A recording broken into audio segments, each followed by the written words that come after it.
Hola chicos, vamos a ver. Hey guys, we're gonna see how many things can I say using just tengo.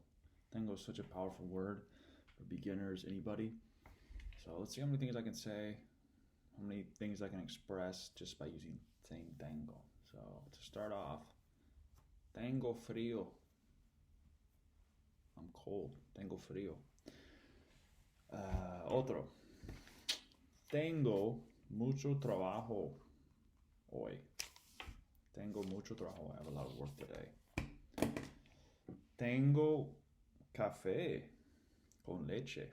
I got some coffee and milk or latte, however you want to say. Tengo unos amigos nuevos. I have some new friends. Tengo frío. I'm cold. Already said that. Tengo sueño. I'm sleepy.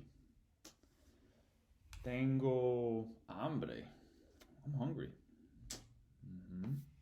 Tengo sed. I'm cold, thirsty.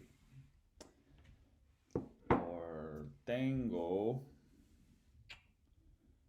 sé, tengo tiempo. I have time.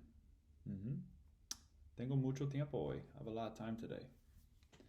O no tengo mucho tiempo libre hoy. I don't have a lot of free time today. So there you go. Just a few things to say tengo, all right? You can use this just for myriad of things. Oh, tengo una familia grande. I have a big family. No tengo hermanos. I don't have siblings. Or tengo muchos hermanos. I have a lot of siblings. So there you go. Just see how many times you can use tengo and then something after, like a nice verb, a nice noun or something. All right, guys, enjoy.